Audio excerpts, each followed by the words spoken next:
Brock Lesnar. Ladies and gentlemen, welcome to the House of Kayfabe, where we are talking all things SummerSlam. At this time, you need to click subscribe right down there and right below the video, and then hit the notification bell so you can get the notifications. Put us on first. You want to see us. You want to hear us talk, I promise.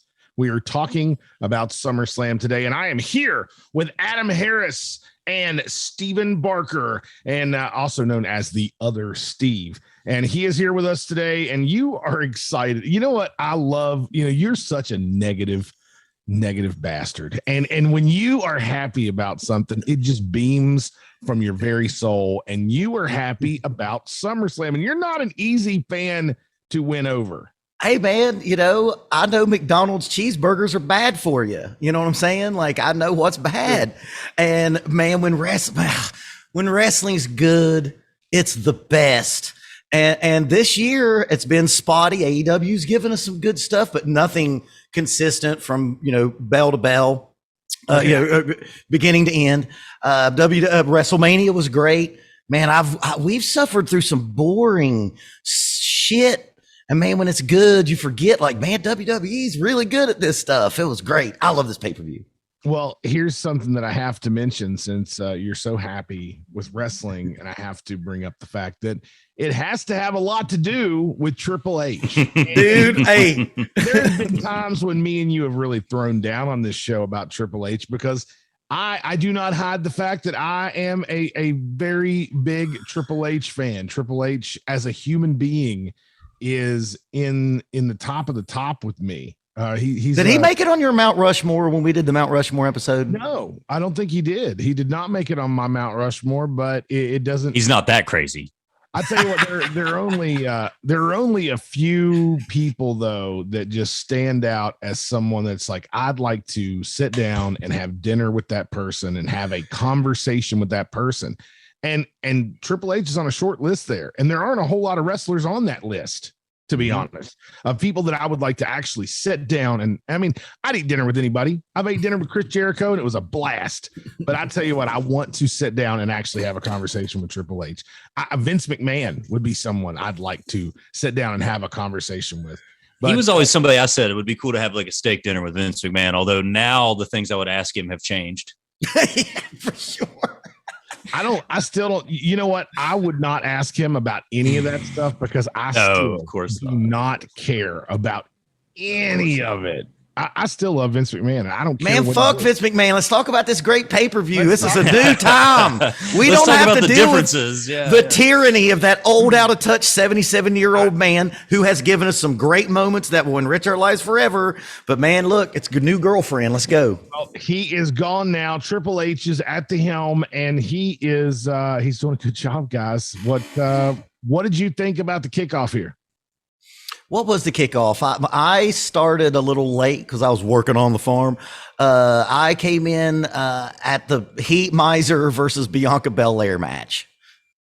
Yeah, this was the opening match was Becky Lynch and Bianca Belair. Man, I thought it was a great opener, like barn burner, super storytelling.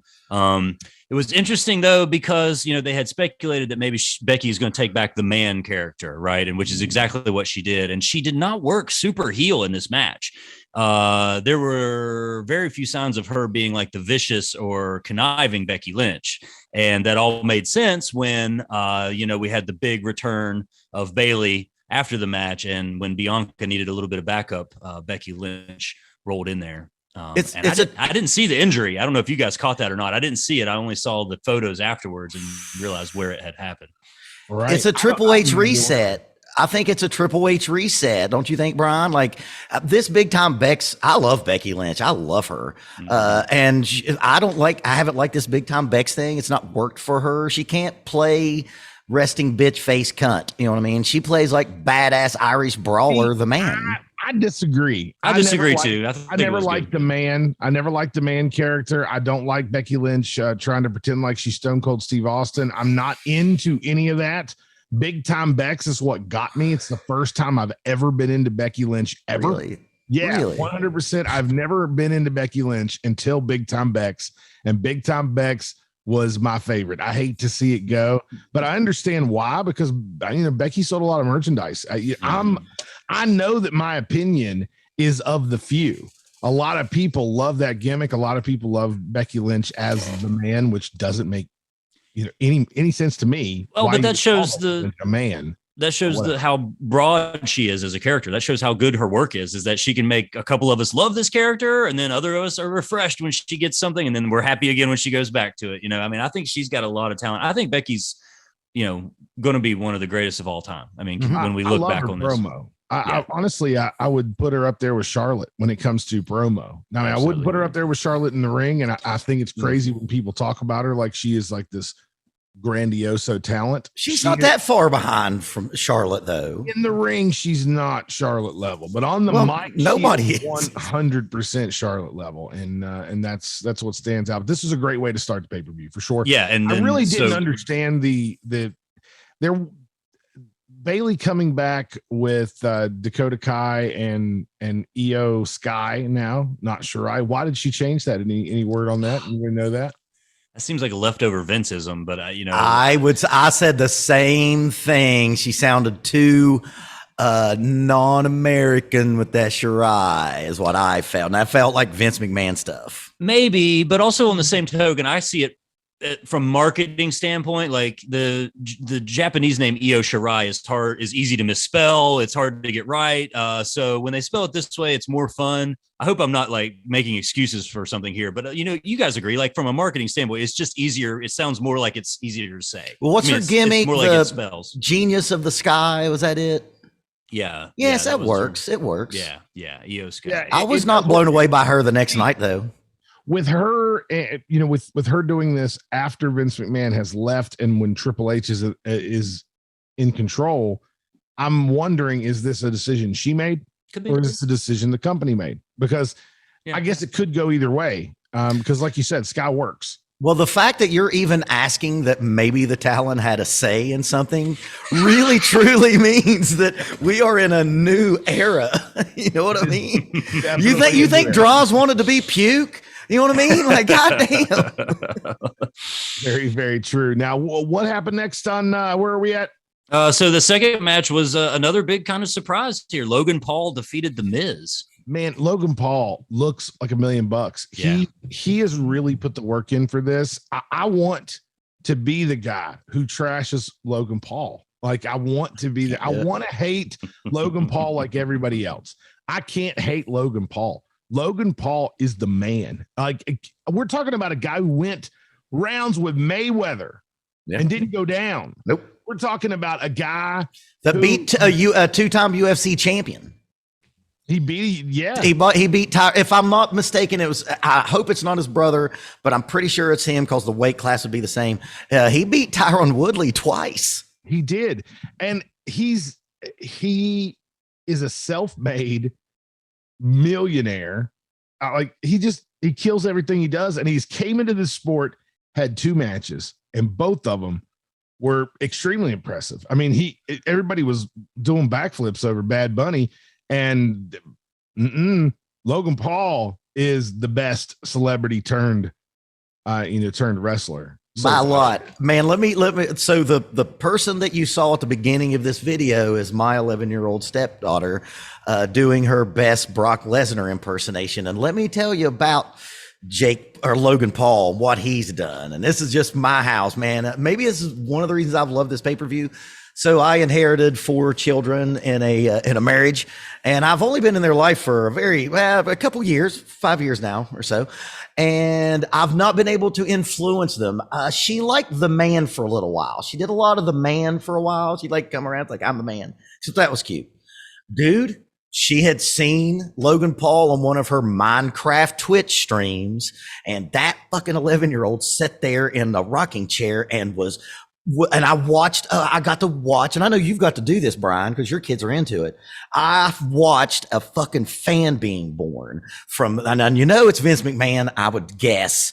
And dude, not even talking about his considerable wrestling talent, that had to play out more than just mine.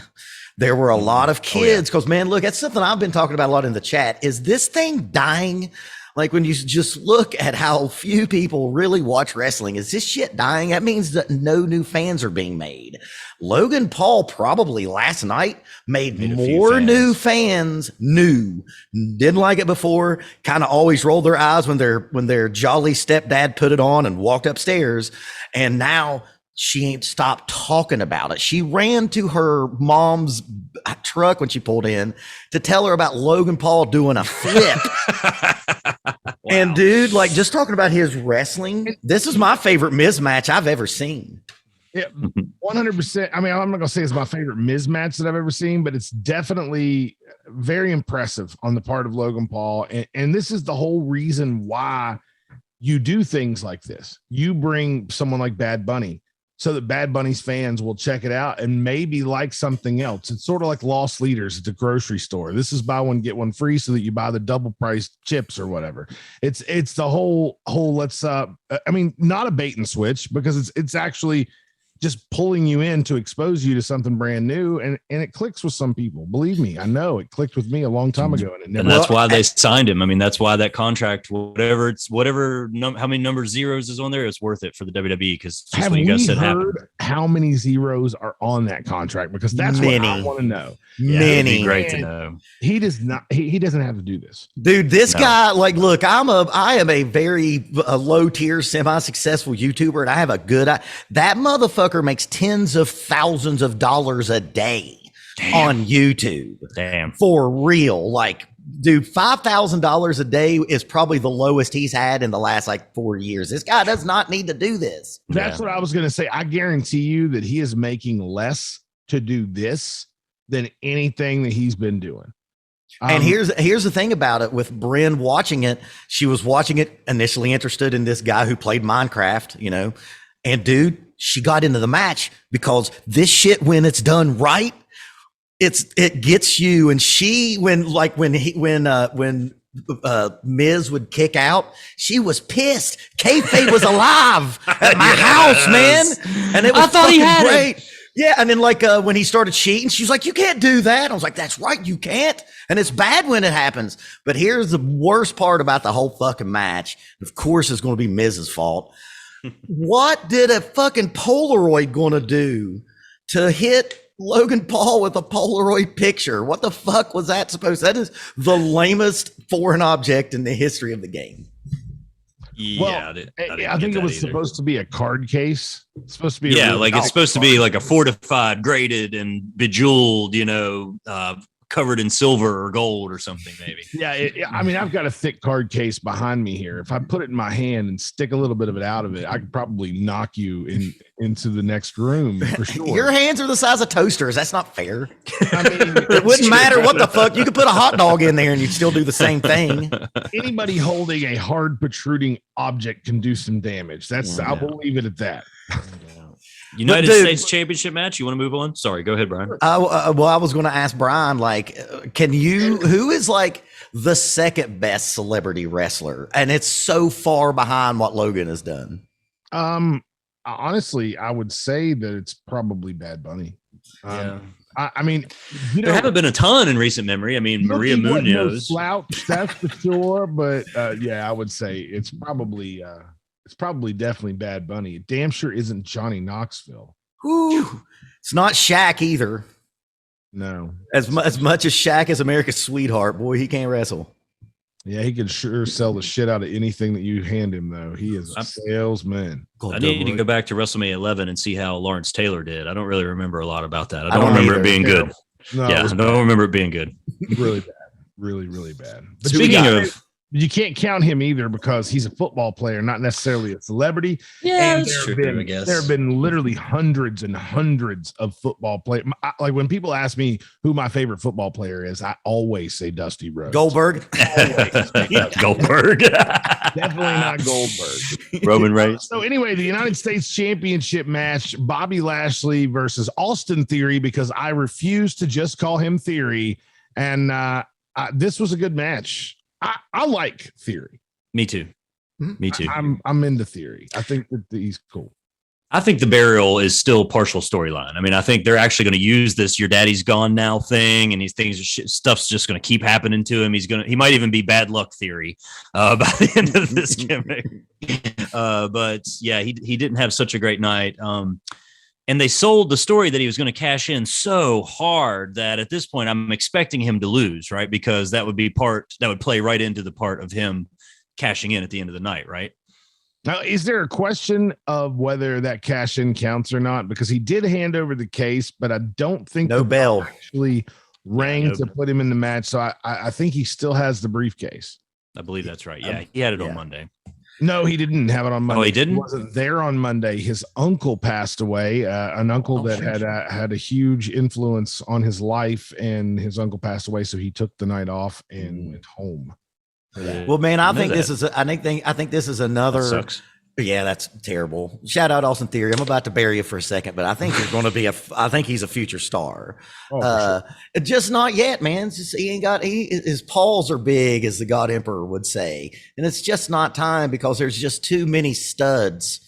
I mean, is he going to jump AJ, Bobby Lashley, Drew McIntyre, Brock Lesnar? You know, it's too stacked. It's too stacked for him to come up that quick. And I think this is another Triple H reset. I think that Triple H is like, okay, we're gonna zero you back out here. Sidebar, since it is actually attached to this match on Raw, we seen Tommaso Champa versus AJ Styles, which I was extremely excited about. I was all about this match the entire time. And at the end, it was so bittersweet because on one hand, you really want to see Tommaso Ciampa get that type of win. But on the other hand, you really don't want to see AJ Styles get beat by presumably someone who's new to the roster, because he's been in NXT forever and we know about him, but there's plenty of people that don't watch NXT or Ring of Honor. Ring of Honor. Yeah, that's right. I'd say there's less people that watch Ring of Honor where he did his best work. So no one knows about Tommaso Ciampa on a major level, and he just beat AJ Styles, who's the greatest wrestler that's still active right now in the world. That's respect. AJ's giving it to him. I don't understand what they're doing with AJ, and if they're just bullshitting with AJ, just release him. Just release him and let him go to AEW and wrestle Kenny Omega, because that's what I really wanted to see the entire time. Can we see him wrestle CM Punk instead? Yeah, sure. Give me CM Punk and Kenny Omega. Give me CM Punk, Kenny Omega. I'll take AJ Styles and Adam Cole. But here's the thing, Rez, is anything short of AJ having all 4 belts and a world title, you're not going to be happy with AJ. I just want him to be a part of the world title picture. That's where he belongs. It doesn't make any sense to me for AJ Styles to be involved in anything that isn't for the World Heavyweight Championship. I mean, am I wrong here? Am I just it's biased? Just so stacked? Because do you want him there before Bobby Lashley? Yeah. Or do you want him there before Drew? I sure do.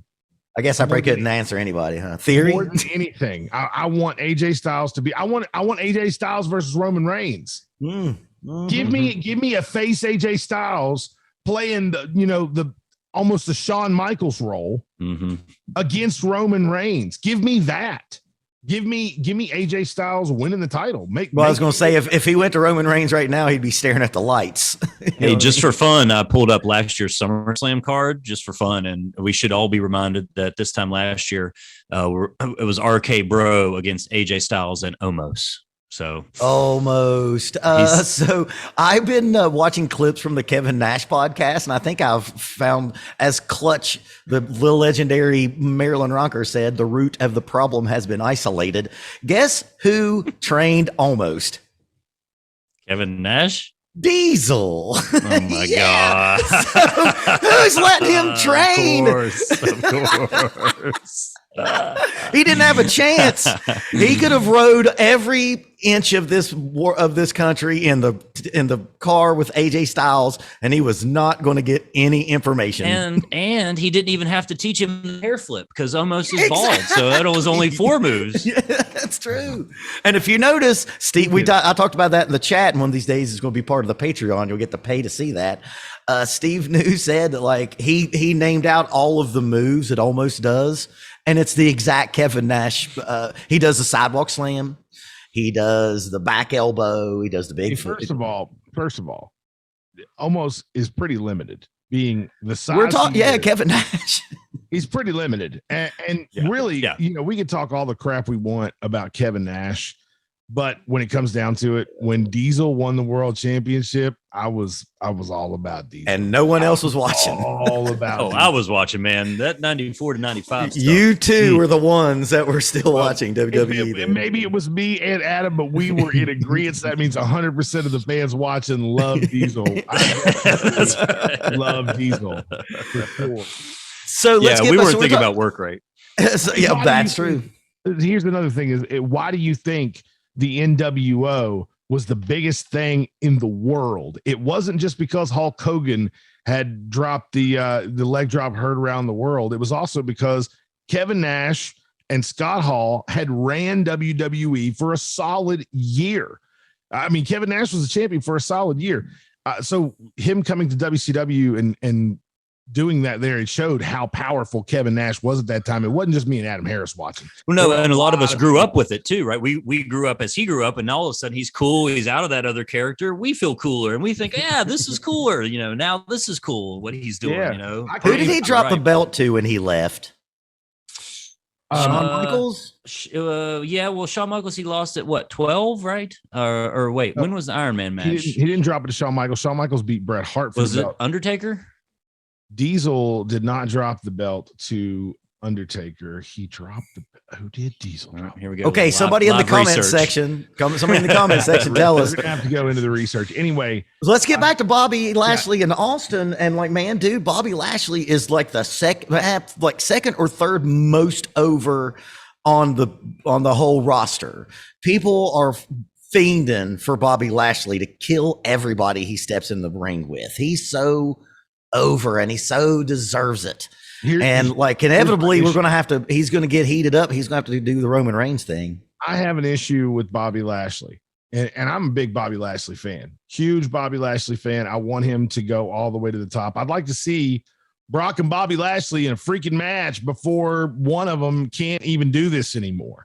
Yep. But I will say that they need to go one way or the other, because they were doing really well with a heel Bobby Lashley, with a faction built around him.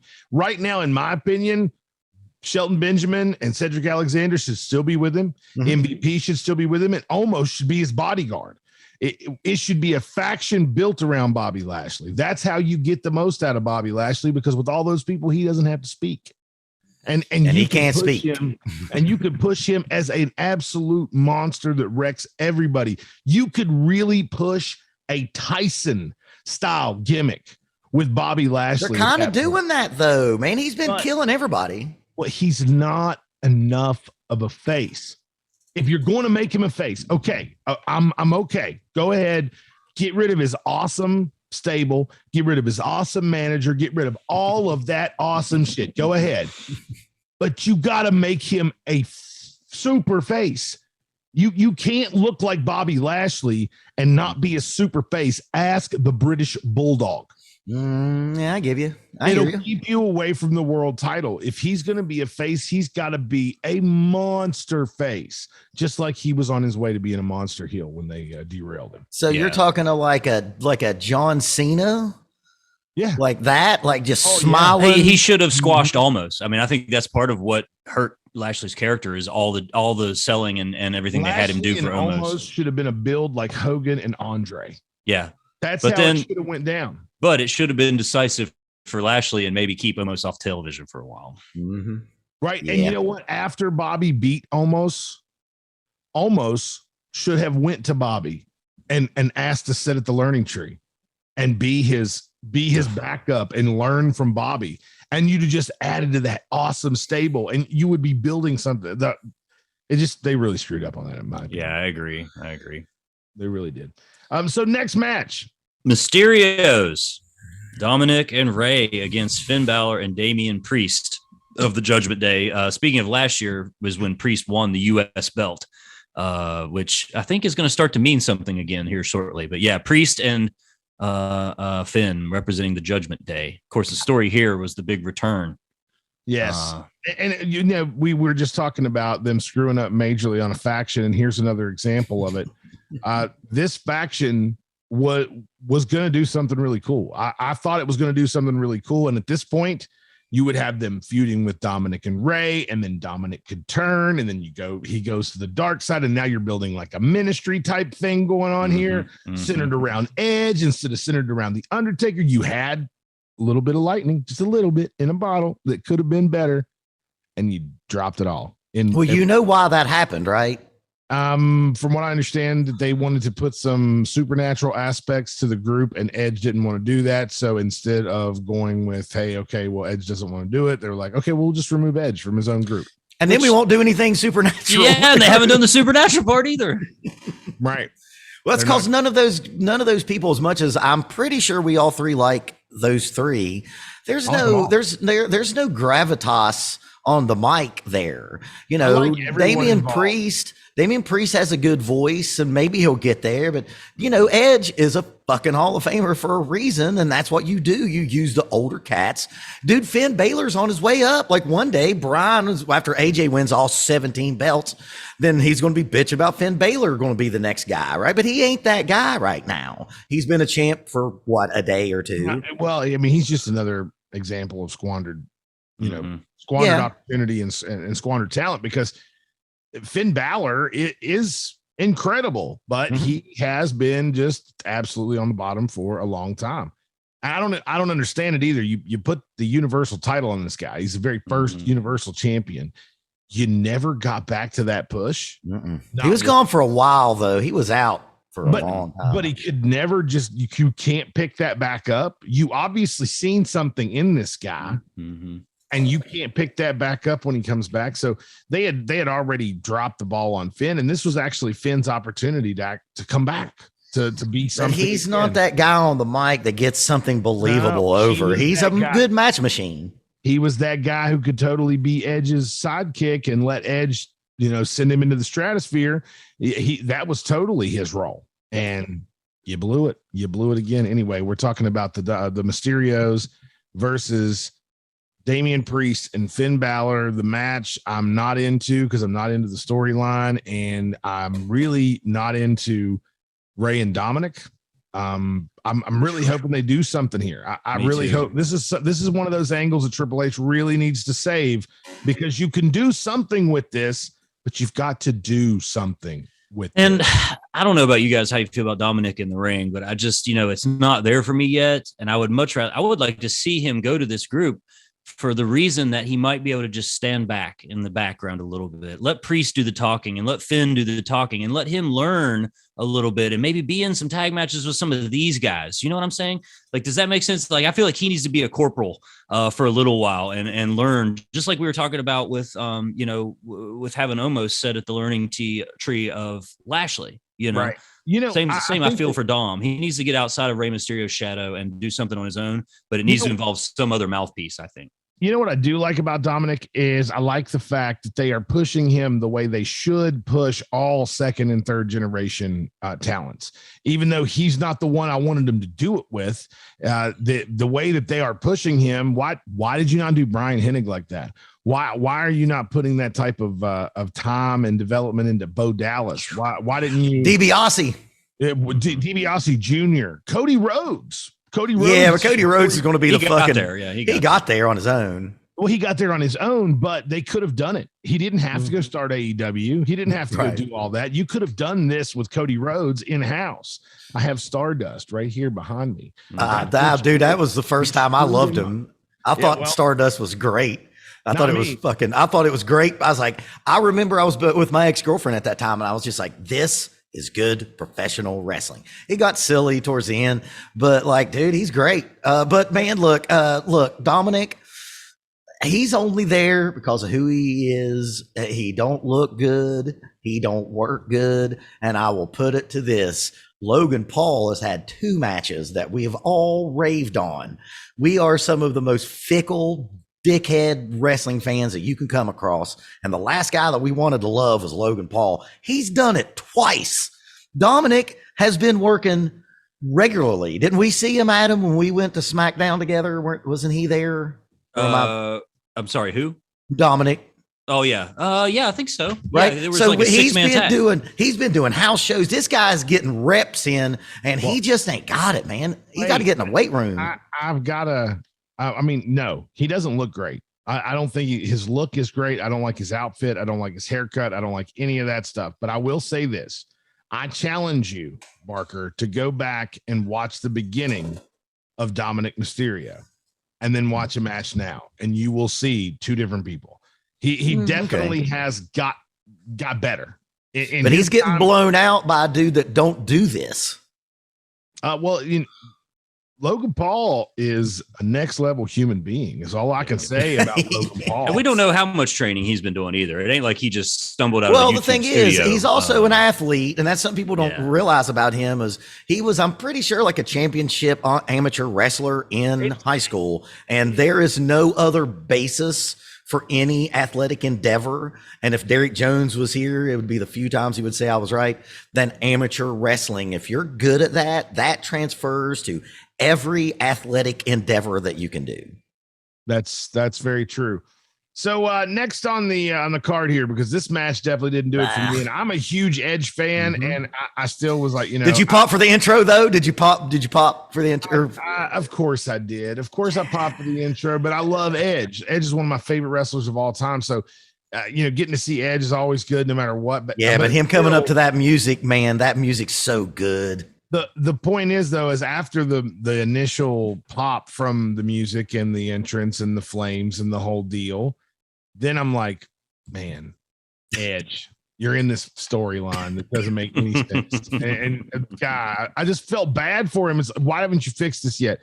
He actually, in my opinion, we should have seen Rey Mysterio and Dominic get the victory over the Judgment Day, and the next day on Raw, Edge should have showed up then and put them all in their place and broke them all down, joined back into with him as the leader, saying, look at you. You tried to do this and you can't. That's where they should have went. But instead, of course, they went a different direction.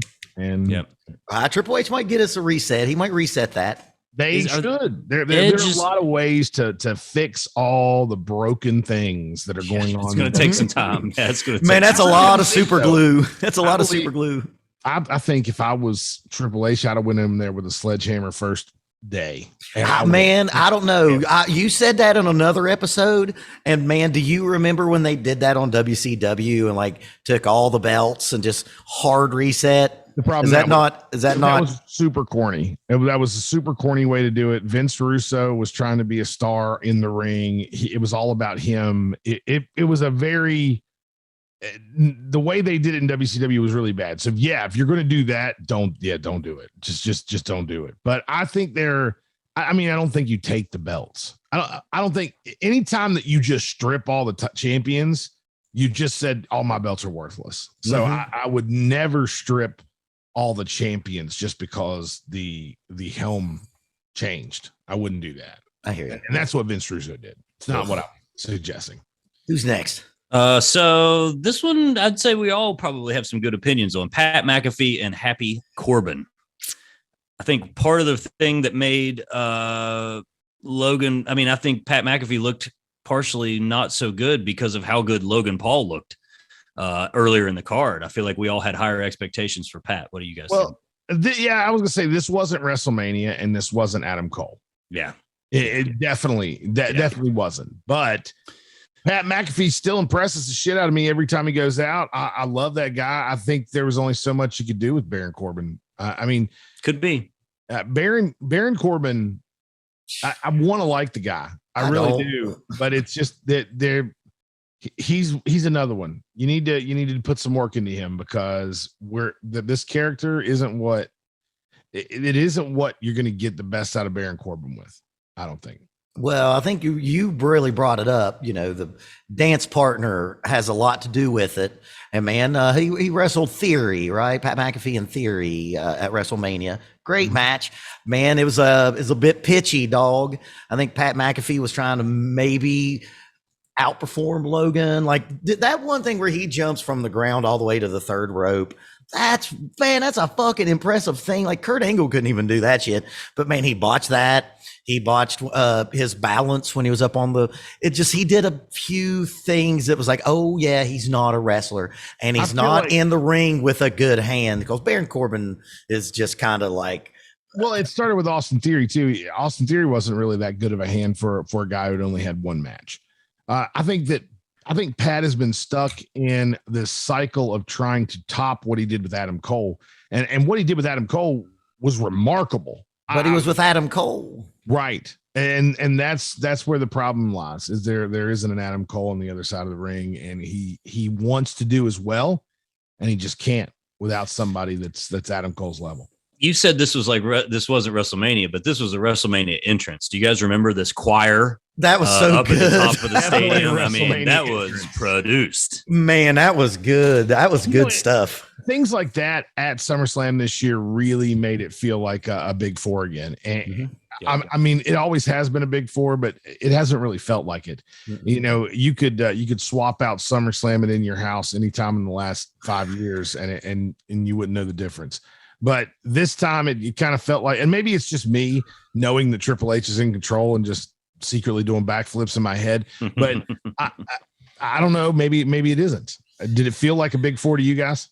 Big time. To me, like I said, it's the second best pay-per-view that I've seen since WrestleMania, or like all year. And the other one was WrestleMania. Mm-hmm. Right. And that's what it's supposed to be. Mm-hmm. That's how it's supposed to be. It's supposed to be number 2. So I remember it was when I was a kid. It was definitely the biggest night of the summer. But so when we go to the next match, where are we at?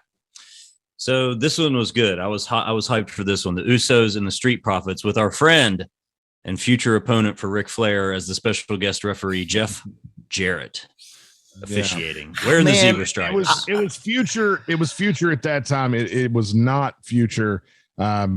Now because now it's not future. No, it's not the future now. Man, I think I had 2, and I've done this before with the Shinsuke Nakamura AJ Styles match, where I just put it so high on a pedestal, and because of their last pay-per-view match, which I can't remember what the pay-per-view was, killer, was one of the best tag team matches I've seen in a long time, and it was a good match, but it wasn't as good as that one, which is the problem, man. When you make a hit record. And your next record's like pretty good, but it's not that hit record. It's the letdown of the fan. And I liked it, but it just wasn't that last match. They just they hit something so special on that last one. And you could tell, Adam, they were trying to get it back. They were trying to do a few of the same things that they did before. And man, it was okay. It was good, man. Street Profits are awesome. Usos are awesome. It was good, but it just wasn't that last match. I'm just being a old asshole. I really love that we're witnessing a long-term story, though. And this has nothing to do with the Usos. This has nothing to do with the tag titles. This has nothing to do with SummerSlam. This has everything to do with Montez Ford. All of this is built around Montez Ford and what he is about to be, in my opinion. This guy probably dreams of the day that he gets to play the same role as The Rock played in the 90s. Man, I tell you what, it's just a matter of time. It really is. I think, man, that Seth Rollins match was, I think that was his audition. Yeah, that was his tester. I don't know if he nailed the landing on that match. Well, he might still take some time. He showed plenty of potential in that match. He did. Plenty of potential in that match. And that's all he has to show right now. He doesn't have to be a main eventer. He's not a main eventer. And that's what makes him so amazing, that he doesn't have all the credentials that he needs right now. And right after the match, Rollins was like, oh man, Just the same way that Bret Hart sold for the 1-2-3 Kid was like, oh, whoa, hey, all right, okay. So I mean, Rollins, that was a moment for Montez as far as I'm concerned, because Rollins was like, wow. Yeah, Montez Ford has about as much time in this business as any of these other guys that we're. He's like 26, isn't he? Yeah, he's super young. He's super young, and he already gets it. And that's the thing that sets him apart. It really does not matter if he is great yet. It's what he's gonna be, and that's what this whole thing. I mean, if you're writing with years in advance in your mind, then that's what we're watching right now. Otherwise, it's just a coincidence. And it'd be fun to go back like a year from now and see where Tez is at SummerSlam. You know, I'm definitely holding on. Since the first time I seen Montez Ford, I've been calling that he was going to be the next big thing. I'm hoping that in years to come, I get to say I told you so. My last one that I predicted was Jason Jordan, and we see where that went. Ouch. Ow. Oh, no. Well, you didn't know that Vince McMahon was going to get right in on a Kurt angle with him being his dad and just shoehorning that bullshit in. I had an entire story in my mind thinking that they were leading toward that would have made him the next Rock. I thought for sure that guy was going to be next level with that gimmick, and everybody hated it. Kurt Angle's son thing, nobody wanted it. I didn't like it. I seen a way for it to be magic for Jason Jordan, and unfortunately he got hurt. I still think he would have been one of the biggest stars on the planet if Adam. He was super talented. Adam, do you think that they should? Is it time to split the Street Profits up, or does it feel it's a little early? Oh no, it definitely doesn't feel early to me. That's a good question. It's not much longer though. I don't know. It still feels a little early to me, but man, get them some belts. How much longer can you pay Angelo Dawkins? I mean, are you saying he's Marty Jannetty? Is Angelo Dawkins Marty Jannetty? He is so Marty Jannetty. He is. I don't agree with that yet. I just think he's so outshined by Montez Ford. He is going to be tagging with what was that guy's name that was with Otis for a while? Oh, in the heavy machinery. Yeah, he's going to be tagging with that guy on the Indies in no time. He'll be in All-Star Wrestling. He's good though. No, he's not. Oh, he's I good. think he hasn't been given a shot yet. I think he's got something that we're not seeing yet. Although it can't happen while Tez is happening. I hope it's another outfit. I hope that's got to be. Yeah. No, I'm saying we'll dress him different. Yeah, he'll look different. Yeah. I can't wait until Montez Ford gets out of the Street Profits gimmick so he can actually dress like a wrestler. I don't like it either, but we're old, Brian. That's just how the kids dress today. That's right. Yeah. Man, what are you talking about? I don't see any kids wearing a basketball uniform anywhere. I don't. You live in Florida. You have to. No, I mean kids in basketball uniform, like, oh, that's what the kids in tank tops. They look ridiculous. They're not. I want to see Montez Ford looking like a pro wrestler. Now, Street Profits paid their dues during the pandemic. I think you know what I mean. Like this team worked harder. They were on the bill every night. Please pull Montez Ford away from those awful outfits. Stop dropping solo cups on him. The whole that'll all come. Can we rip the comedy out of this gimmick? But they're funny. Serious Montez Ford. They're funny. He'll be funny and serious. In a world where the New Day has been together since I had hair, we can go a little bit longer with the Street Profits. I think they need to win the belts. Now, here's the thing you said, we've got the long-term storytelling. Man, they didn't give them any out. Like Usos got to cheat there. They got to cheat to win so we can keep this going. I'm all about Street Profits right now. I know, and I know you're right. He's Marty Jannetty. He's going to be fucking tagging with James Ellsworth soon, but like Nick Khan is just sitting there, just waiting to cut that dude. Wait to release that guy. I guarantee it. But I think that they should have, if not win, at least give them an out. Don't let them have a clean win. Let's cheat. Can we cheat? Can we get heat? Like we're going to see some heat later with some cheating and some dastardly deeds, which I think is the next match. Well, that's the only thing I had a problem with it. Let's talk about it. Well, I want to contradict what Barker said, because if there had been cheating, everybody would have been saying, well, the Usos never got a decisive win. You can't win. Well, then let's keep it going. Let's go. Let's go to the next match. It probably will. All right. Next match is, all right, we're getting to the nitty gritty here. Liv Morgan defending the SmackDown Women's Championship against Ronda Rousey.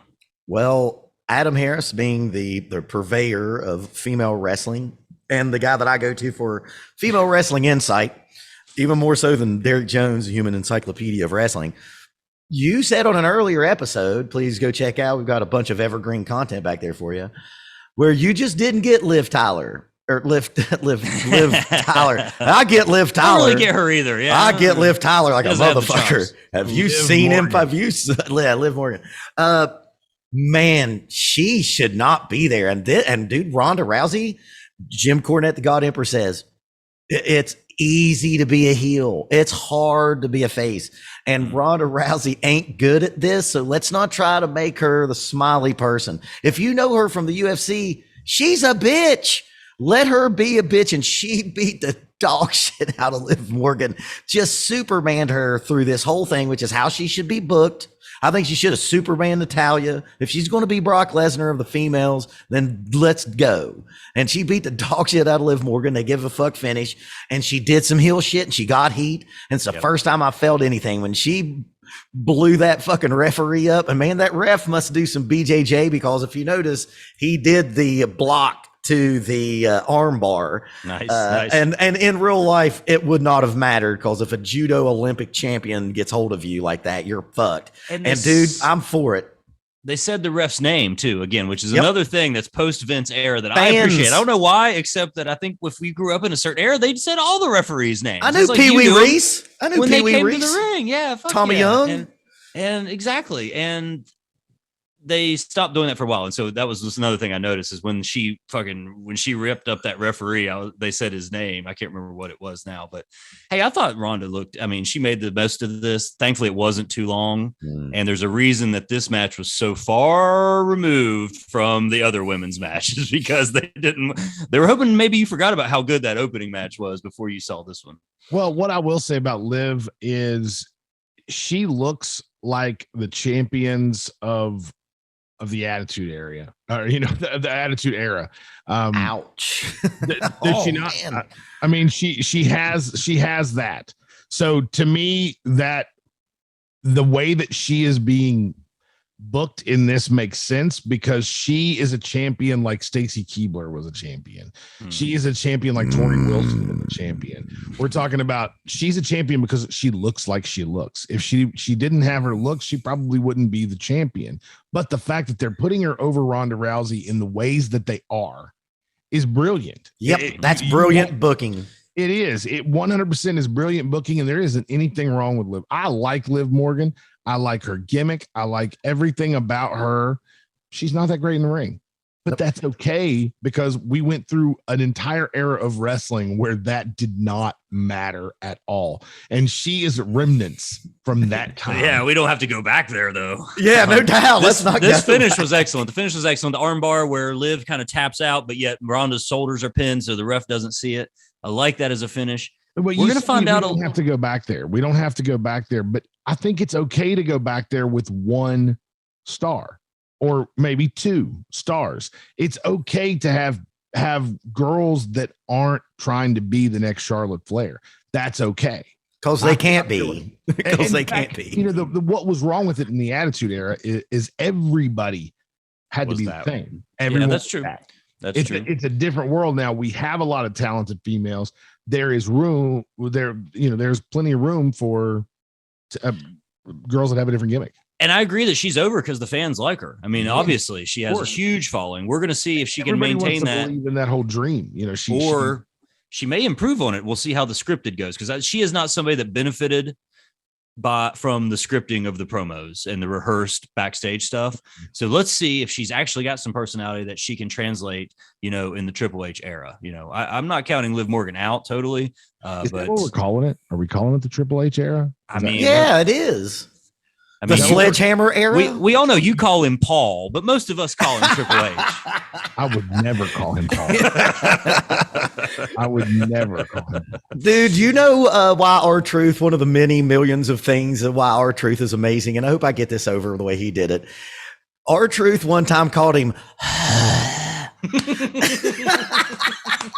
And that's why I know R-Truth is a joke. I don't care. I'm a simple man. When R-Truth is on my TV, I'm entertained, dude. I still say Little Jimmy. Yeah. I say Little Jimmy to my students all the time when I'm talking about, like an imaginary thing. I'm like, look, Little Jimmy didn't practice. You know what I'm saying? Right. Like, he's so Ronda good. Killings is a former NWA World Heavyweight Champion. He just happens to play a joke on TV. This is true. But man, this is the only way that Ronda Rousey can get over. She's just got to be a horse riding buck everything, beat everything to death. She's got to beat Goldberg because she can't wrestle very well, but she can do judo shit and she can beat the shit out of people. And that's what she should be doing. This is the only way this is going to work. It's how they should be doing Jade Cargill. What they're doing with Ronda Rousey is what they should do with Jade Cargill. Jade Cargill's got to quit doing 10-minute matches, going in, destroying bitches, and leaving. And that's what Ronda Rousey needs to do because they both can't wrestle. Well, Ronda, I feel like there is money in taking Ronda's actual opinions about wrestling fans and making that her gimmick. CM Punk could do it. You need to monster heel her, and that is the way to do it, is having her talk shit about wrestling fans. You idiot dummies who think this shit is real. I have faced true combat. I'm the only real thing you see every single week. Yes. She could really do something awesome with that, and I think people are just afraid to do that with her. Maybe I'm not sure, but I know that the whole idea was to get merchandising off of Ronda Rousey, and it's hard to do that when she's a heel. So maybe that's not true. Roman Reigns is technically a heel, and he's selling merch like Stone Cold Steve Austin right now. He sure is. I've already ordered my God Mode shirt. So nice, dude. Roman is the fucking king, man. I'm sorry. And I guess we should just talk about the main event, man. Roman, is that Brock, last man standing. Yeah, that's it. That's where we're at. We're at the main. Okay, so a lot of man standing. A lot of people complained about seeing Brock and Roman again. A lot of people. I seen a lot of people talking about it, not very positively about it, as soon as they heard that Brock was coming back to have this match. One of my good friends, Evan Ginsberg, he's a producer of The Wrestler. He was talking about, what about next year when they do Brock versus Roman 37 and we're going to have, and it's like, I'm okay with this. I feel like it's not over. It's only the two biggest stars in fucking wrestling. Yeah. There isn't a difference between a Brock Roman multi-match feud like this that goes over years and an Edge John Cena or a John Cena Randy Orton. Yeah, I agree. There is no difference here with that. I would much rather see Brock fight him at the Castle show than Drew. I'm not. Man, I think Drew needs to get up there again. I'm ready for something different too. Yeah, I agree. I believe that they've already screwed that up. They took Drew. See, with Sheamus won the world title, and it took him a while to get back down the card. Boy, he's Drew, back down there now. Oh, he definitely is. And Drew went straight down the card. Drew went from the world champion to literally falling down the card all the way down there with Sheamus. Sheamus had to pick him up and pull him back up to his level. That's how far they threw him down. That's actually true. That's true. And now they're like, oh yeah, he's a world title contender. And it's like, you've already screwed that up. What do you mean he's a world title contender? Man, like what we were talking about earlier with Finn Balor. It's the same thing. Man, let me talk on this. So the new wrestling fan that is being born in the rocking chair next to my couch, dude, Paul Heyman is a goddamn genius. She fucking hated him as soon as, like, this is her first real thing, right? And she knew that guy is the guy to be hated. And my 11-year-old has been doing Paul Heyman impersonations all week, or since Saturday. The way that he got carried out, like she's been doing that. It works. When it works, it works. It was being on a tabula rasa, a blank slate. And Paul Heyman, what does he want you to do? Hate him. And he did it like that. And dude, I hate that fucking fight forever chant. I can't stand it. I fucking can't stand it. I'll watch these two fight. I'll watch the last match when they're both 73 and Jeff Jarrett will be the guest referee at 97 years old. Brock's last match. Dude, I'm not sure who you're trying to kid here, but Brock Lesnar and Roman Reigns will never be working until they're 73. They won't have to. They do not build legends like they used to, Steve. That's true. That's very true. It's true. We are on borrowed time with both of those gentlemen right now. That's true. Dude, that's this true. was wonderful. And I want to call back to our WrestleMania episode. And I complained, and you actually explained it away in a great way, Adam. I was like, Brock Lesnar first is one of the greatest sellers in this business. No one talks about that. Mm-hmm. Watch when Brock Lesnar wants to, he sells like fucking Ricky Morton. And during WrestleMania, he was bouncing around like a basketball for him. And dude, Roman didn't sell for shit. And I was pissed. And Adam said he's in God mode. They're selling that he can even rise above the beast. Well, this time Roman Reigns sold like he was Ricky Morton and took a beating. And we didn't even talk about the greatest thing ever as a man who proudly runs a small farm. Anytime. Hey, son of a farmer. And son of a farmer right there. Adam grew up. I grew up on a farm as well. Nice. There you go. Dude, so we all popped for the tractor then, Of course. Now here's the problem. It wasn't green. I bet you he's probably got a fucking deal with that company. How much you want to bet that Brock Lesnar is sponsored by that tractor company? John Deere Green is a tractor that's very, very popular, but I know on my farm, all our tractors were red, just like that. Is that right? So when I seen him coming down the aisle on a red tractor, it was like home to me. Massey Ferguson. He is. That's right. No, one thing we haven't talked about is the comically long entrance to this show. They really needed the WrestleMania 3 mini ring on a four-wheeler. On the this cart, shit took forever. Like, dude, Roman Reigns' entrance was like loved it 3 times longer than the match before it. My friends and I had a bet on the over-under of Reigns' entrance, so I timed it. What was it? It was just over 6 minutes. I took the over on 8 though, so I lost. I thought it was literally going to get just like laughable. I thought it was just going to keep going, like that because that song is just so, and it can just start over. Longer entrance over the weekend, was it Roman Reigns at 6 minutes or Ric Flair? Because I feel like Ric Flair's entrance for the last match was like 17 minutes long. You think so? I don't know. It felt too short to me. I was expecting a longer entrance from Flair. His music started over again. Like he went all the way through the song and started it over before he was even halfway to the ring. We're not talking about that bullshit. We're talking about this great fucking main event, dude. I'm just like curious, so who had the longer so talk about the tractor one more time, because I know what you're going to say after that when he threw the microphone. Here's the thing about what WWE can do. They can give you those 5 or 6 moments that you will relive in your head forever. Mick Foley coming off the cage, Stone Cold Steve Austin with the beer truck. And dude, I thought they can't do anything else. And I knew that the tractor was going to get involved, but I did not think that we were going to see him up in the fucking ring and Roman Reigns take a bump rolling down a fucking, Big Show. Was it Big Show that broke the ring? One time. And Mark Henry one time. As spots go, this was a pretty dangerous spot to do. Fuck yeah. I mean, this was a very dangerous spot to do. The tumble that Roman took, he had to have practiced, because there's no way you could take a look at that tumble and say, I'll be fine. I got this.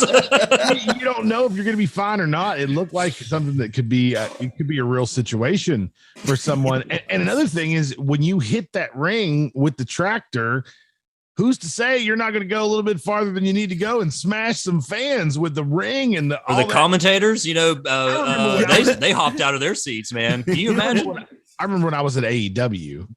There we were right there on the front row, and there was a spot with I believe it was Orange Cassidy took a dive and smashed somebody right in front of me. And my entire knees were smashed at that time. And I was thinking, if I was a pussy, I'd be crying right now. I can't believe somebody hasn't got sued. And, I was thinking about that as well when it smashed into me. I was thinking, damn, this is like a pretty hard bump for a fan to take. Do I need to call Steve P. New? Exactly. Right, exactly. It's the kind of thoughts you have in your mind. And of course, that that's not me, but if a tractor ran my fucking ass over when I paid for a front row ticket, I might not be as happy. It was a pretty interesting risk to take. It turned out for the best, but it didn't turn out for the best for those people that were sitting in that corner that looked at the bottom of a ring for the oh, that's yeah, that's true. I forgot about that. Driving that thing down the aisle, though, we all know we've all driven those bad boys, dude. There was not a lot of room on either side. No, there was like a foot on either side. A foot on either side. Brock was like, trying to not pay too much attention to what was going on around him, man. Keep it between the barricades. He was using the force. And a tractor mistake is a fatal one. Like almost every single time. It's not it's not something that you I had an accident with a tractor, but everything's cool. It never gets said. So. Well, when Derek Jones in our chat said and I said it live in my room in my house, but then I knew that it would be the most dangerous shit ever because you're dealing with heavy duty hydraulics. Derek was like, man, what they should have done was like trapped Brock under the bucket. I'm like, dude, that's dangerous. That's like the most dangerous thing. I thought that's what was coming. I legitimately thought that's what was coming. Man, that's dangerous. But it would have been dangerous. It's especially dangerous for someone who's had as many stomach issues as Brock Lesnar. Yeah, no shit. But dude, when he put him, you knew somebody was going to go in the bucket and take a tumble.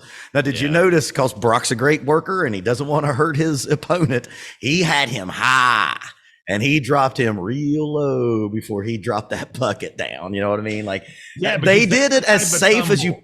Yeah, they did that as safe as you possibly could. Yeah, well, that's because that tumble looks like it wouldn't be that big of a deal, but it would be a real big deal if you went a little too high. So that's. And I thought the same thing too. But then when I saw some of the fan footage, like on Twitter and everything, it looked brutal. The same with the ring getting jacked up, and that fall happened so fast that I was almost like, "Oh shit," that was fast. But then when you watch it back, dude, like you said, Brian, that is not an easy fall to take, man. It's a complete chance. That's absolutely. You had a chance at being okay. Real better chance of getting hurt. Much bigger chance of getting hurt. Yeah, absolutely. And that's the money cash cow right there, dude. Yeah, you know what I mean? Huge risk right there. Huge risk. Well, the story of this match is sometimes you can take the beating of your life and still look better afterwards. Because as much as he God moded Brock Lesnar WrestleMania, he took a monumental ass kicking. And dude, this is perfect booking because they both came out looking great. Brock Lesnar just put the beat down of a lifetime on Roman Reigns. Roman Reigns had to take all of his posse and bury this motherfucker. And man, I'm going to blow the comment section up and I may make you all just quit this podcast. There was a pay-per-view. It wasn't a pay-per-view. It was a special event a long time ago and it was a network special. It was only on the network. It was called The Beast in the East. Mm-hmm. And Vince McMahon did not go to Japan. Go back and listen to it. Michael Cole is an excellent fucking announcer. And this dude for 25 years, we've been shitting all over him. Well, he doesn't have an out of touch, crazy 77-year-old man in his ear. And Michael Cole, who also, Adam, is saying fans and not universe.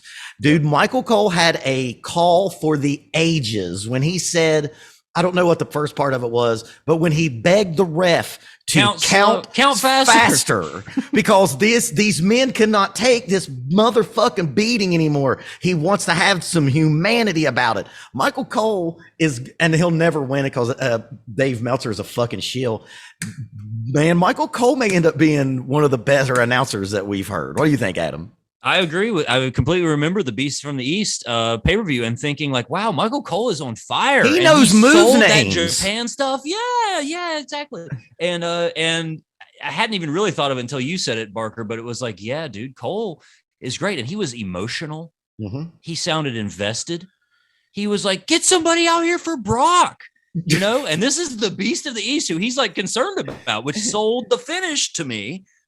Cole is concerned. He's buried under some shit. And him and McAfee were over there pushing stuff off of Brock freaking Lesnar. McAfee makes Michael Cole better too. I agree. Yeah. I agree. He is the Heenan to Michael Cole's gorilla. Absolutely. Like he really is. He's fantastic. the Jesse the Body to Michael Cole's Vince McMahon. Mm-hmm. The Triple H era is awesome, you guys. We're killing it, dude. It's so good. And man, like wrestling again, is good again. well, man, hey, you know, I'm cautiously optimistic about it. And like I said, man, this match, like you said, Brian, this match ended in a way that you could go do the next pay-per-view or the next of the big four with them. Now, man, has Paul Heyman taken a bump in like 5 years? Man, I was so shocked that Paul Heyman took that bump. That's another. He's been saving it. He's been saving it because he knew it was so valuable. Paul, Paul's taken some bumps before. Sure. But he hasn't taken bumps in a long time. And even when he was taking bumps, it was a rare occasion for Paul Heyman to take a bump. And he took him for himself, right? Like, whoa, and fell back, took care of himself, right? He's not taking a fucking F5 onto the table. As far as I know, I mean, maybe I'm wrong. Maybe I'm just not thinking about some time that he did go through it. I can't remember anybody putting Paul Heyman through a table. They saved it. See, that's such good wrestling. If he would have just taken a bump last Friday, that wouldn't have mattered. That mattered. Like, I couldn't believe it. I was like, they're going to let this fat, out of shape old man take a F5 onto the table, right? You know, Paul Heyman's not going to do that if he don't fucking want to, right? And one other thing that he did that only Paul Heyman could have done was the moment when he put the 2 belts on Brock Lesnar and said, take this. This is my meal. Man, anybody else in the hands of anybody else, that would have came off like bad local theater. And Lou Whitner, if he was here, Whitener, would fucking would agree. But dude, my Bren was like, yeah, you better do that. You better do that, because if you don't listen to him, he knows what he's talking about. No other performer in the WWE could have got that moment over. That was so big. God, he's Something so else good. that came from the SummerSlam weekend, I noticed that there were reports that Paul Heyman joined Triple H in the tryout. The talent scout. Yeah. The talent scout. And you got Paul Heyman and Triple H working together on something. This could be the best era of all time. This could dwarf the Attitude Era. Well, you know what, man? I've been going back and watching some Attitude Era, and I think that's and obviously it was great. But man, I think that some of us are what's the saying? Looking back on some rose-colored glasses from top to bottom. Because look, Vince McMahon and Stone Cold was awesome. The Rock versus The Undertaker, all that shit was great. And this is what Vince McMahon's great at. The top of the card's always awesome. Go back and watch a Headbangers match and come back and see me. You know what I mean? And right now, and I've said it, and I don't want to take credit for it because it's Brian Alvarez, and he's one of the few wrestling journalists I have respect for besides everyone that's in the House of Kayfabe. WWE right now has more talent in it than it ever has in any time. So we're not going to, if it gets great, we're not going to have Headbangers versus Los Periquas or whatever they were called. We're going to, the oddities, the Job Squad. Dude, this could be. Man, is it going to happen, Resner? Do you think it's going to happen? I'm cautiously optimistic as well. So we have been talking about SummerSlam, and even though we really should be talking about the last match, y'all got to put it in. Y'all go ahead. I didn't watch it. I'll interview you two. I'll be Brian Resner on this because I was going to watch it. Brian Resner fucking talked me into it. The last episode we did on Ric Flair. But then SummerSlam happened, and I was on that high, man. I was on that wrestling. It's like when you play a good gig the night before, and you got that high. I was like, I'm not going to have my high ruined. I set this computer up. I plugged it into my TV so I could watch it on a totally legal stream. And dude, I just couldn't bring myself to it. So I want to ask you, Brian. Wait, we don't have time to go through the entire card. No, I just want to talk about Ric Flair. That's all I want to talk about. But, now, Brian, before we talk about Ric Flair, I just want to recap what I think about the entire card before the Ric Flair match. Okay. And then I want Adam to do the same. Yeah. And I will say that Karrion Kross and first of all, that entire event made me realize, like, what is the WWE doing with second and third generation talent? The Von Erich should totally be in the WWE. Brian Pillman Jr. should be in the WWE. I'm even, I was even high on Brock Anderson in this. I was high on Davey Boy Smith Jr., Harry Smith. I don't know why any of those guys are not in the WWE working right now. I will say match of the night was Motor City Machine Guns versus the American Wolves. Bar none. That was the best match of the night. And I will say Karrion Kross and Harry Smith have zero chemistry whatsoever. That match was terrible. I love both of those guys. They're awesome, but the two of them together did not mesh. It was like watching Davey Boy Smith versus the Warlord. That's what it felt like. And the Warlord. It was. I swear there were a lot of parallels between Davey Boy Smith and the Warlord, and this match here. It wasn't a great thing, but I will say that this card, it looked like $1 million, and it really played out not like $1 million. And I think it all had to do with the rush. I think that everything was rushed so that they could take as much time as they needed for Ric Flair's last match.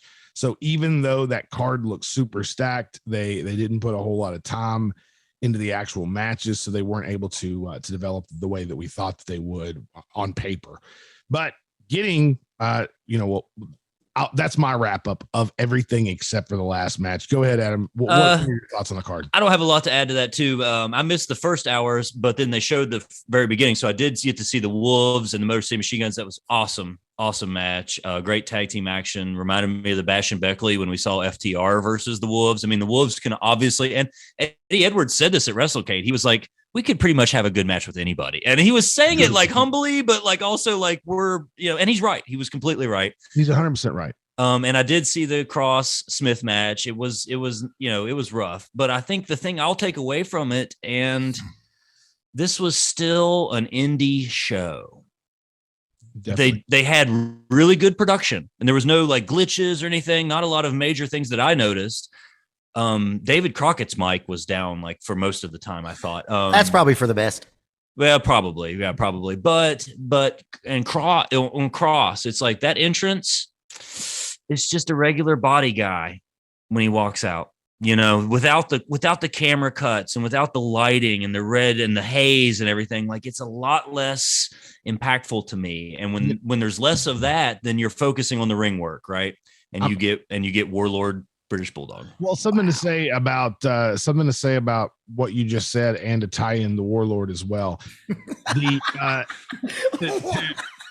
will say this: Karrion Kross needs to shave the head again. Bald men are badasses. That's what we are. And that is still getting that over. He needs to be in that realm of talent, because if you got your hair back, you just don't look like the psychopath that you once looked like, and it takes away from the intimidation factor. He still looks like $1 million. Not saying he doesn't. I'm a huge fan of Karrion Kross or Killer Kross or whatever we're talking about. I'd say he'll be carrying again soon, because he'll be back in the WWE very soon. Needs that. Triple H is very high on that guy, but I definitely didn't like seeing him with hair. It's unbecoming. Let's hope he's growing it out for a role. I maybe I'm just biased because I am bald, but I feel like there are certain men who've evolved past having a fucking haircut. Damn right. Having to go into a place and be like, I seen this in a magazine. I kind of want my hair to look like this. Why are you burying me right now? I'm not trying to bury you, Adam. And maybe one day you'll be right there with me and Barker. I'm close. I'm getting there, brother. Beeline for the behind. It's an evolution of man. The Rock went through it. Stone Cold Steve Austin went through it. Barker and I have went through it. It's an evolution of man. And when you get here, you can't go back, Karrion. So I've only been seeing him on Instagram posts with his old lady, because I'm kind of like, I don't do porn, but I will watch a Scarlett Bordeaux's Instagram. He looks like a fine gentleman now. He doesn't look like a scary maniac. He's just like a handsome gentleman dude. Yeah, and I don't like it. That's not what he was supposed to be. He's supposed to be a badass, and that's where I want him to be back. So let's talk about this match. Okay, so first of all, we're running out of time, so I want to make sure that we talk about Ric Flair. I want to know, who were the announcers? It was David Crockett and Tony Schiavone. No shit. Yeah. Oh, dude, God. and Crockett got it in. He got in the kick him like a dog. And I got to admit, I popped. Just for those of us who actually knew what that is, and not that I watched it live or anything, but like that's been like the talk of the internet, forever. And so when he did it, I popped huge. A big thing in my life right now is thinking about unintended consequences. I think unintended consequences are the things that really make up what's going to happen in the future for you. You have to always be thinking of all the little turns that could happen. And one that I think about, the unintended consequence of AEW bringing Tony Schiavone in and pretending like he was something special has now led to him being a part of the moment of Flair's last match, not only commentating, but actually interviewing Flair afterwards. Here's Tony Schiavone, Mr. I half-assed my job through the entire WCW era. And I half-assed my job in WWE where I was there for a week and a half. It wasn't long. Yeah. And then they sent me packing to WCW where I made some of the biggest mistakes ever, like saying that Mick Foley would never put butts in seats. That's how terrible. Well, that wasn't his line. He was fed that. To him. That was fed to him. Don't care. I love Eric Bischoff. Not blaming him. Blaming Tony Schiavone. Tony Schiavone sucked. He should have known better than to say it. And the unintended consequences of pretending like he didn't suck for your own little merit game that you were playing with your announcers now has led him being a part of Ric Flair's last moment. So thank you very much for not thinking about the unintended consequences and who you were going to affect like me. So it also led to more David Crockett than anybody ever needed to have on TV. Too. Yeah, he never brought him another back. Unintended consequence. So Adam, if you could give me the story of this match, what would it be? Sell me on this match that I did not want to watch. Man, it was hard. It's this weird feeling of like it was so hard to watch, but yet I'm glad I did. You're a sick wrestling fan. That's why. I guess. It's like a car wreck or those Faces of Death videos.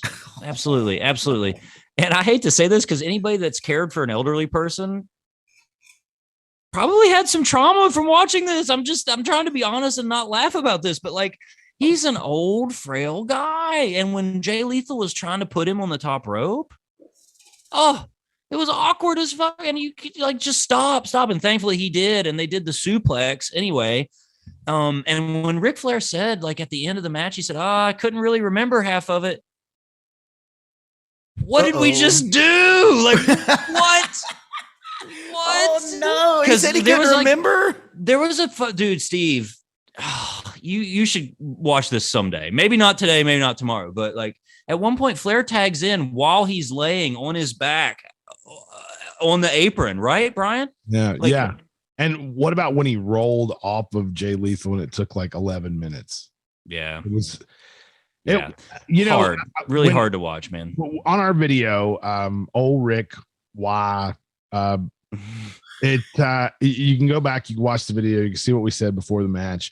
And you can see my position where I am all for this. Ready to play the hits. Oh, man. Brian was... the hits. Let's do this. The top rope spot. Walk that aisle one more time. I was so excited. I purchased this event like 4 days before it even happened. I've never done that with a pay-per-view. It's always right before it starts. But no, I had this locked in. I was ready to watch. And about 5 to 6 minutes in, I was like, wow. Steve Barker and Steve New are right. This is a bad idea. This is something we shouldn't have seen. And I hate to even say that because Rick at the end says, I hope I didn't disappoint you. And you didn't disappoint me, Rick. You'll never disappoint me. You could have fucking took a shit right in the middle of the ring and rolled in it, and I would have still been impressed because you're Ric Flair, the greatest wrestler that ever existed. I watched. You just made him sad. I watch your promos every single morning when I'm getting ready to go out there and tackle a sales world. But this was not what I wanted to see because I love Ric Flair. I love Ric Flair, and I didn't want to see this because I didn't want it to be in my head. I don't want to think about Ric Flair and think about this match.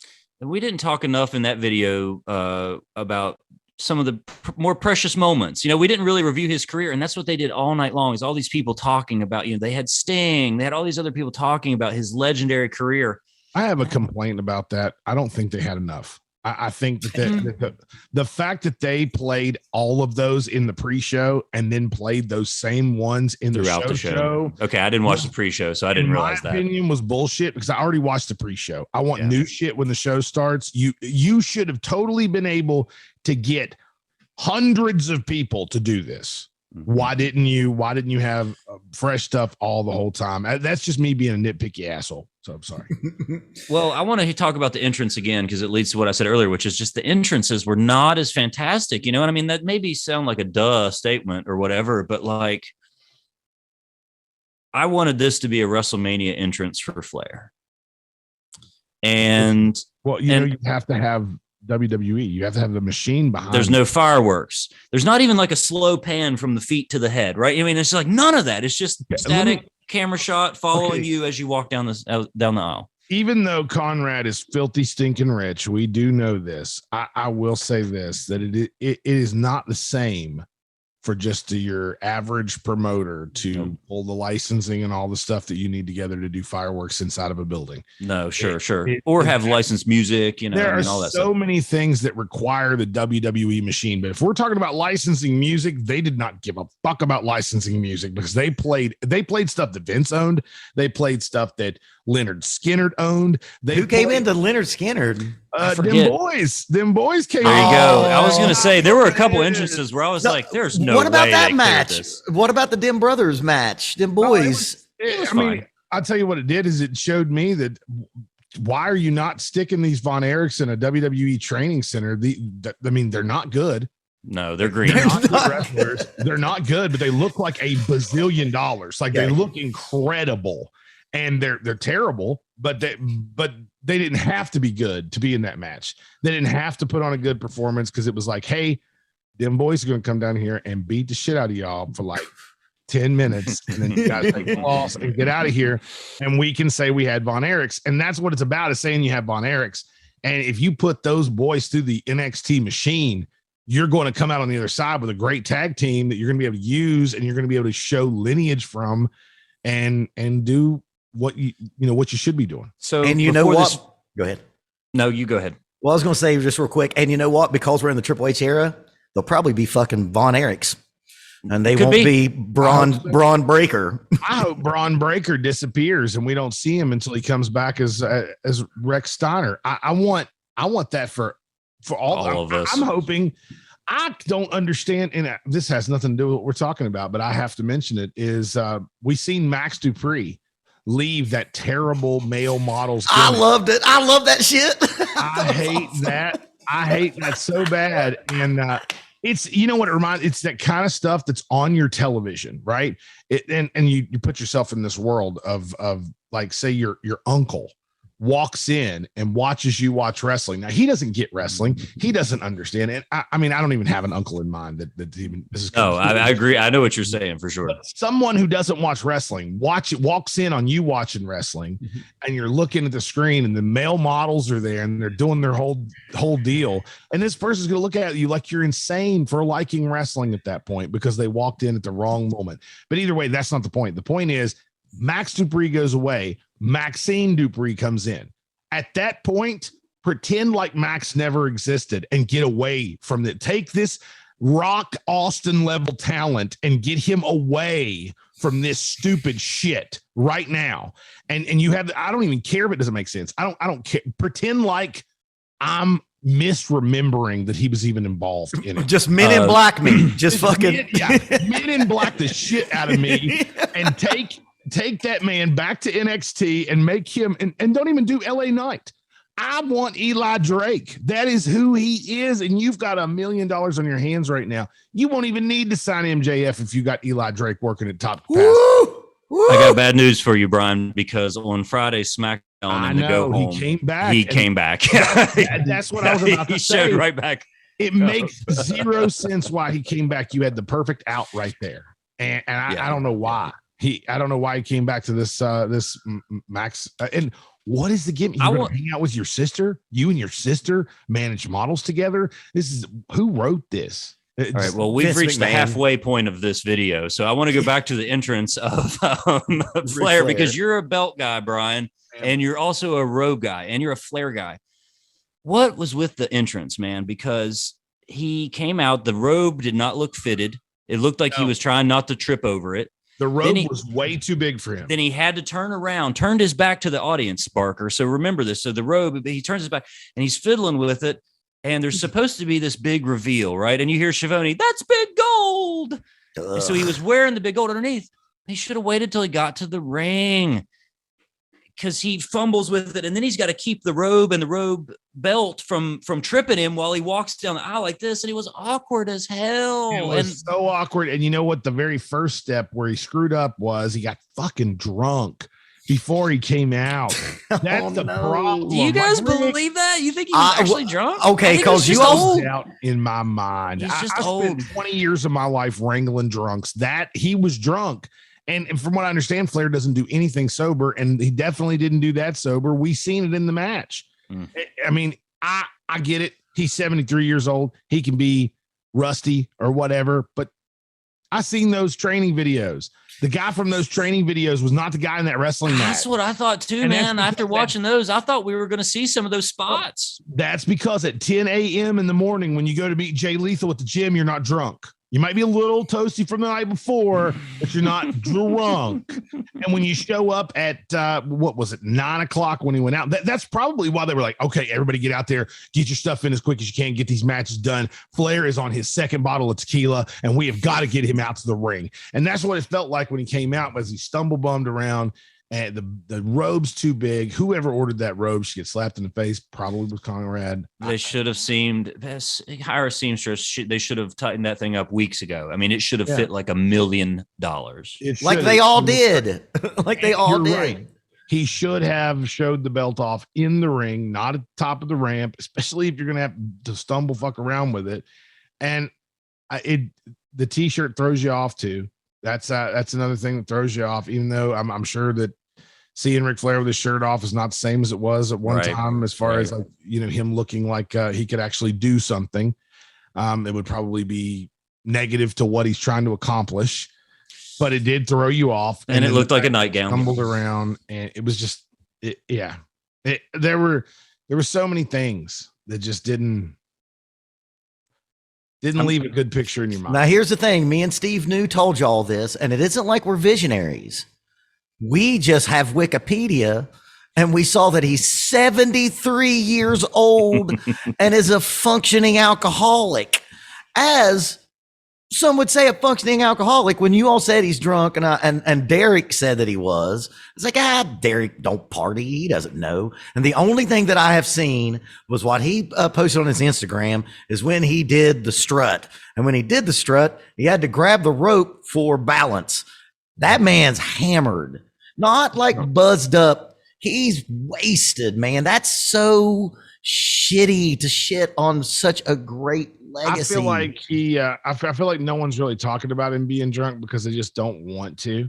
You don't want to speak it into existence. You don't want to say it about Flair, but everybody knew it. Everybody knew what was going on. And it's just I don't know. It's a really bad look that someone didn't keep that from happening. But I guess, how could you keep it? Right. He's the star of the show. And, honestly, we should be sympathetic because we all know he's had confidence issues. Even being the greatest of all time, he still questions himself. Even after this match, he said, I hope I didn't disappoint you.